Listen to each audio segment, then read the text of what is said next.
More than 80% of public high schools in the US begins before 8:15 a.m. And almost half of those start before 7:20 a.m. So I think on the surface, it doesn't sound that bad, but you alluded to this a little bit earlier, Logan. We have to remember that the circadian rhythm for high school students is different. It's not the same as an adult. So we know, so sleep was something that wasn't understood maybe even like 30, 40 years ago, but we have a much better understanding of sleep, of circadian rhythms today. And we've learned that when you hit puberty, your circadian rhythm gets delayed by 2 to 4 hours. So what does that mean? Essentially, for a teenager waking up at 5:15 a.m. and if you're starting school at 7:20 a.m., a lot of people have to wake up at 5:15 a.m. That means for you and me, that will be the equivalent of waking up at 3:15 a.m.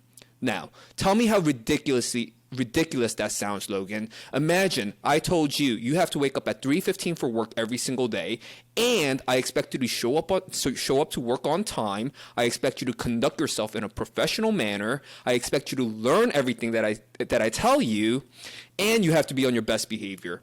And on top of that, I need you to do it day after day after day for years and years and years. How you feel about that, Logan? That's ridiculous. And I would be, obviously, it comes down to academic performance. I wouldn't be able to perform at my best, the whole America's number one is not true when it comes to academic performance, right? We are not necessarily the best at math, reading, all these things, but it's more than that, right? It's even, there's immune function that's relevant to sleep quality. And of course, what our favorite subject is at the end of the day, mental health. And I graduated high school 2007. I'm kind of an old head, right? I'm sitting here 34 years old. Why is this so relevant to talk about today? Here's one stat that I want to throw at you, June. Beginning in March 2020 and through October of that year, the proportion of mental health visits in the emergency room, this is nationwide, among pediatric visits increased by 24% compared to 2019. So this was, of course, in the midst of COVID, ages 5 through 11. So up 24% from the year prior compared to 2019. And it rose by 31% ages 12 to 17. So basically, what we always knew that this was kind of an issue. When I was in high school, I remember complaining all the time about how we all knew that it would be smarter to start schools later, right? But I think that this is even more relevant today because teenagers are suffering.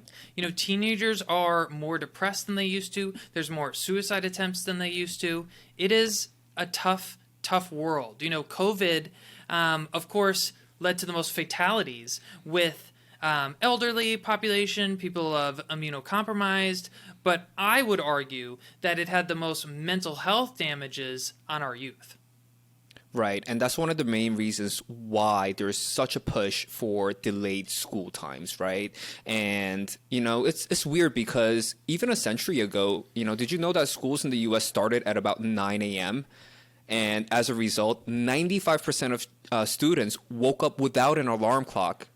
Now, the inverse is true. Almost everybody needs an alarm to wake up, right, because of this ridiculously early start to school. And, when we're talking about the relationship between sleep and mental health, we have to remember that especially REM sleep is very, very important to mental well-being.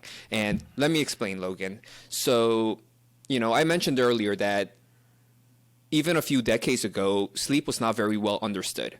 So there was a very interesting experiment that was done in the 1960s.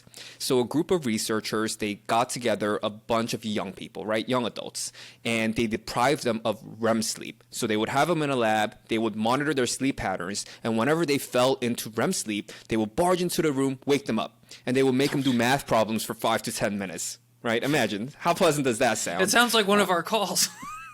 Exactly. Maybe that's the cool experiment that's ongoing right now.